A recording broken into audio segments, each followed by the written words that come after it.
All right. So, like I was saying, we're going to go ahead and kind of move on. Um, so, your KWL charts and your grapes charts, go ahead, put those away. The thing that I need for you to have now, please, would be this chart here or this packet here. Like I said, you'll need a highlighter. You'll need something to write with. So, I want to remind us our learning goals. I can explain what a city state is.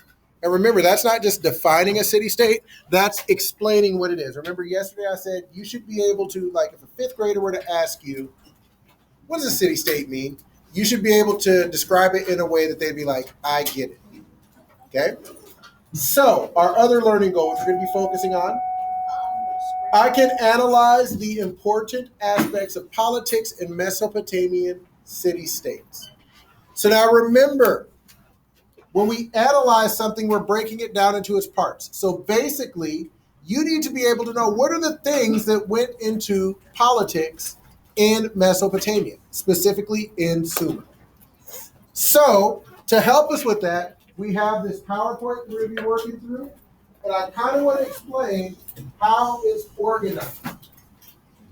So the paper that you have in front of you is the same as the PowerPoint that's on the screen here.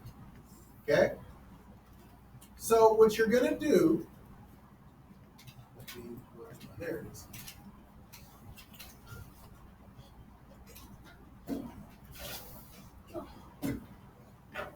So the way that it's organized here, and I don't know why it's showing just the slides and not the slideshow. But the way that it's organized is that there's a information slide and then a notes slide. So what you're going to do is on the information slide, that'll be things that I'll kind of explain. That'll be stuff that you will highlight. On the notes slide, that's going to be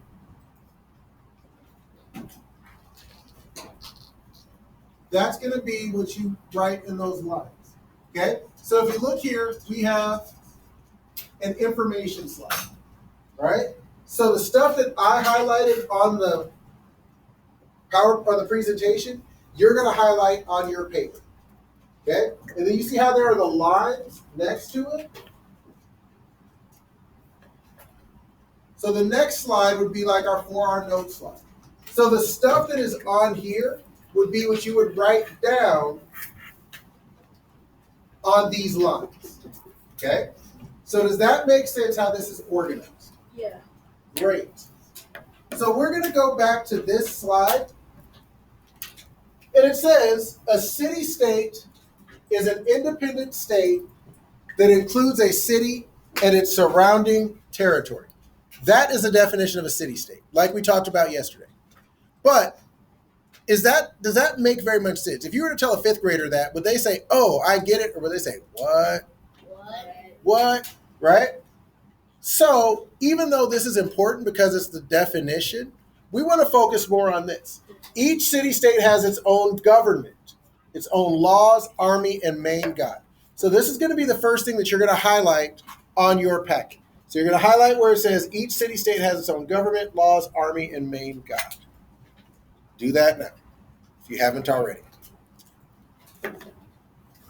Now, yesterday, we talked about the difference between a city-state and a city and state.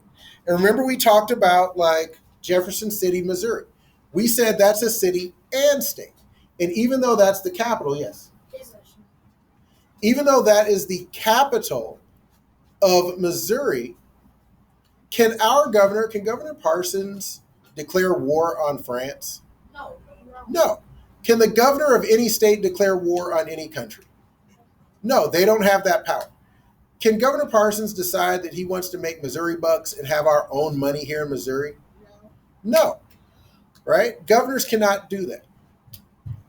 So, city-states were more like countries than cities and states. Okay, so when you hear city-state, don't think of like Kansas City, Missouri.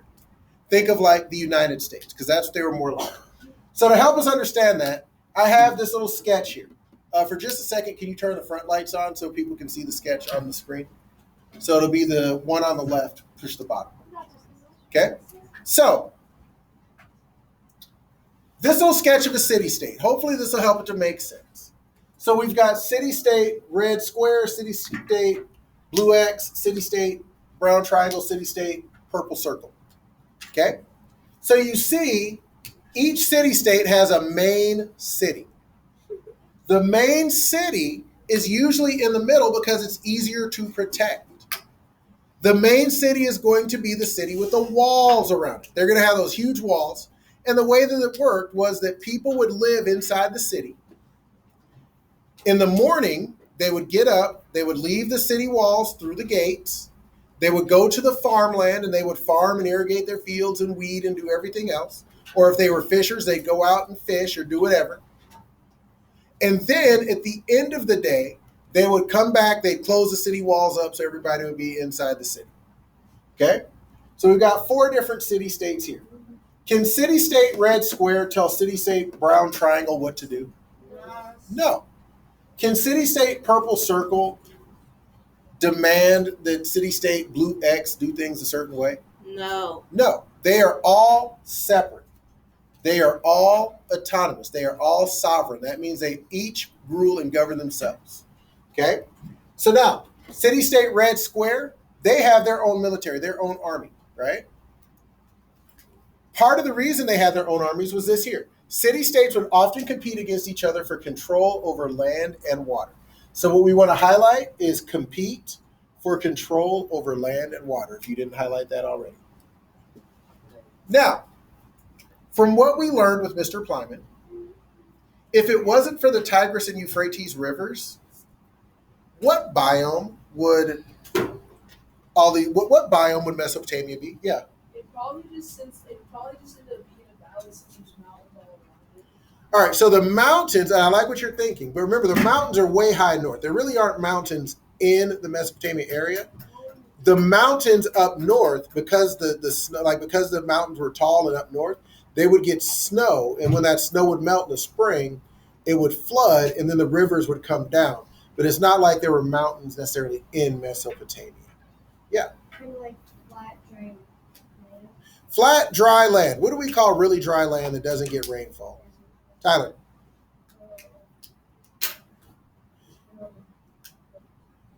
Desert, yeah. So if it wasn't for the Tigris and Euphrates rivers, all of these people, well, first off, if it wasn't for those rivers, civilization wouldn't be able to be there because you wouldn't be able to grow crops. It's a desert.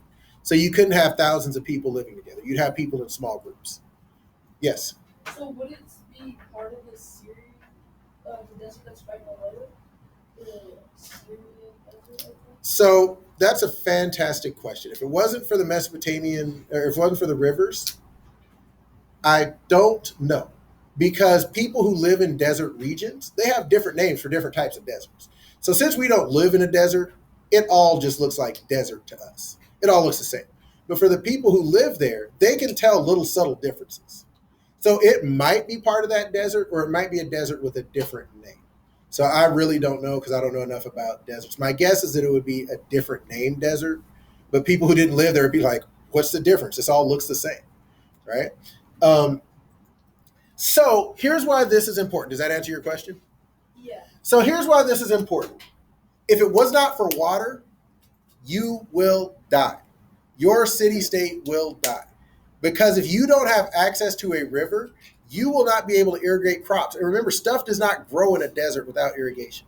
If it wasn't for the flooding and the dropping of the silt, which is that really fertile soil, because how many of you have ever seen sand and tried to pour water or sand or grow stuff in sand? Does stuff grow well in sand? No, right? You need silt. You need all those nutrients. So if it wasn't for these rivers flooding every year, even if you had water, you wouldn't have the correct soil to grow crops.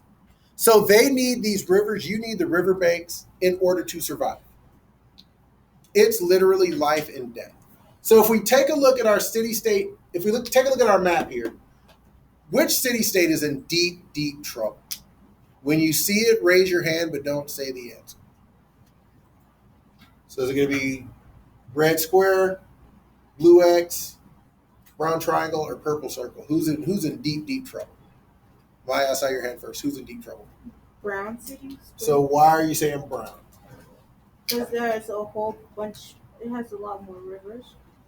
All right. So if you live in a desert, would it be good or bad to have more? That's what you were talking about. I'm sorry. No, you're fine because we're all here to learn. All right. If you think you know it, go ahead and say it on three. 1, 2, 3. Purple. Purple circles, right? And why are the purple circles in deep trouble? Kalia. No river. They don't have any river, right? So if they don't do something, they're going to be in big, big trouble. Okay? So for our notes, what we need to get written down, and Caleb, you go ahead and turn it on. I thought you were talking about which one you like, blood or something. You're good? Yes, please. All right. So on the lines, here's what you're going to write. City, state. So this is going to go, and I'll show you. So this is going to go like right here. Okay? City-states had the same responsibilities as modern-day countries, but they were much smaller. You're going to write that right here. City-states had the same responsibilities as modern-day countries, but they were much smaller. City-states provided safety, structure, and protected the water supply. You're going to write both of these. This is just an example to get you started. Yeah, so you're writing both of these right there. And that protecting the water source is super important. So for the development of kingship, as cities fought for control over land and water, priests would choose the best person to lead the city-state in a battle. So that's the first thing that we want to highlight. Priests would choose the best person to lead the city-state into battle. After the war was over, the leader was supposed to give up his power and return to normal life. However, some of these military leaders kept control over the city even after the war ended. These military leaders became the first kings. So if we look here, some of these military leaders kept control of the city. We want to highlight that. These military leaders became the first kings. So here's the deal with this. Remember, what is the absolute most important thing in Mesopotamia? Yeah. Actually, no, I don't know. Yeah. Water. Water, access to rivers, access to water. Okay? So city-states are always fighting to get more river control, more water control. Because the more access you have to water, the more food you can grow. Okay? Because you'll have more silt, you'll have more places. Now, remember with Mesopotamia, because the floods were erratic, because life was hard, they were really religious people. And so the priests were the most important leaders in Mesopotamia. In places like Sumer, the priests were like a big, big, big deal. But here's the thing. Priests don't really go around training how to fight, right? That's not what priests do. And so when city-states would go into battles, the priests knew that they weren't military people. They didn't know military strategy. They didn't really focus on how to win wars and battles and kill people. So they would pick somebody to be the general, to be in charge of the military. And then when the war is over, that person was supposed to give up control and give it back to the priests. Does that part make sense so far? Yeah. But now here's what happened. Some people figured out, well, wait a minute, all the people with swords and shields and spears who know how to fight obey me. They listen to me. So if the people who know how to fight and have the material to fight are listening to me, who's going to take power from it? Right? If you were living back then, would you try to take power from somebody who was controlling the whole military? No. No, that's a great way to die. So some of those military leaders kept control because they could. Who was going to stop them? And those military leaders became the first kings. So what we're going to write down here, and these are the notes to kind of help that make a little bit more sense.